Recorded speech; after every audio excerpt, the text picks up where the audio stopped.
अगले कुछ दिनों में देश में लोकसभा के चुनाव होने हैं। इसके ठीक पहले छत्तीसगढ़ सरकार ने प्रदेश में जनता के लिए मानो अपना खजाना ही खोल दिया है।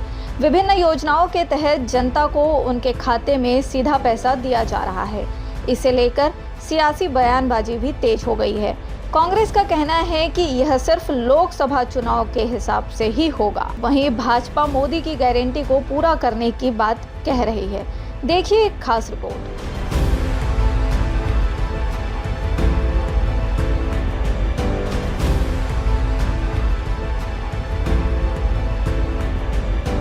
दरअसल छत्तीसगढ़ विधानसभा चुनाव में बीजेपी ने अपने घोषणा पत्र को मोदी की गारंटी का नाम दिया था और इसके तहत विभिन्न वायदे किए गए थे।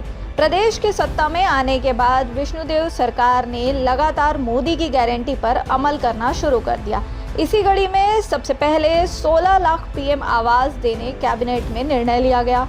फिर 25 दिसंबर को राष्ट्रीय सुशासन दिवस के मौके पर किसानों को उनके 2 साल का बकाया बोनस के रूप में लगभग 3,716 करोड़ रुपए का भुगतान किया गया।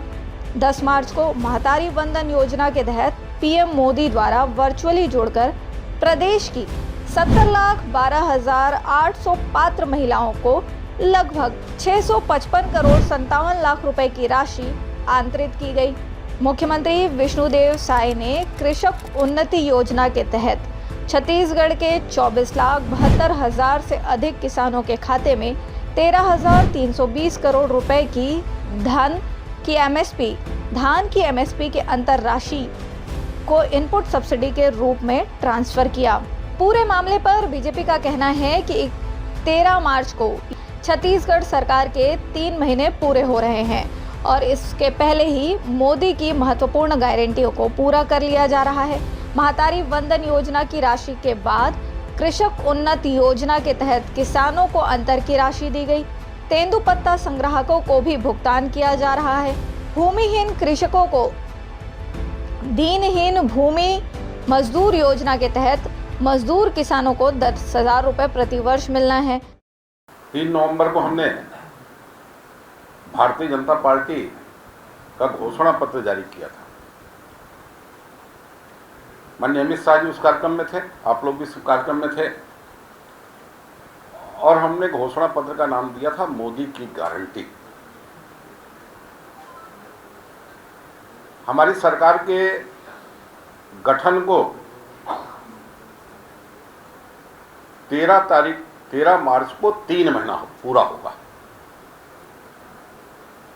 माने 90 दिन के अंदर मोदी की गारंटी की 4 बड़ी योजनाएं हम पूरी कर रहे हैं।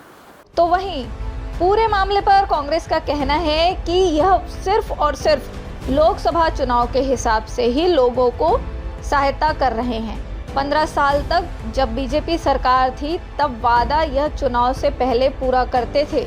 विधानसभा चुनाव के दरमियान बोनस का वादा करते थे और लोकसभा चुनाव तक बोनस देते थे। लोकसभा चुनाव के बाद किसी भी साल इन्होंने जनता को 1 रुपए की मदद नहीं की है। ये सिर्फ और सिर्फ लोकसभा चुनाव के उद्देश्य से ही लोगों की सहायता कर रहे हैं। लोकसभा चुनाव के बाद ये सारी योजनाएं बंद हो जाएंगी। आप इनका ट्रैक रिकॉर्ड उठा के देख लीजिए। 15 साल तक जब इनकी सरकार थी तो हर बार ये विधानसभा चुनाव के पहले बोनस देने की घोषणा करते थे और लोकसभा चुनाव तक बोनस देते थे। और जब जिस समय लोकसभा चुनाव के बाद फिर किसी साल इन्होंने किसी की 1 रुपये भी मदद नहीं किया। ये अवसरवादी दल है। और महतारी वंदन में तो इन्होंने मात्र 25 से 28 लाख महिलाओं को ही पैसा दिया है।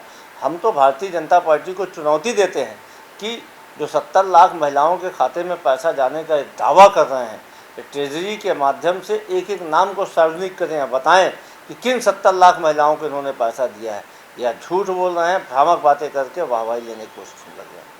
बहरहाल लोकसभा चुनाव के पहले प्रदेश की जनता को विभिन्न योजनाओं के तहत दी जा रही राशि को लेकर सियासी बयानबाजी लाजमी है। अब देखना दिलचस्प होगा कि चुनाव आचार संहिता लगने के पहले जनता को पूरी की जा रही इस योजना पर बीजेपी को कितना लाभ मिलता है। छत्तीसगढ़ से लोकमत के लिए स्वाति कौशिक की रिपोर्ट।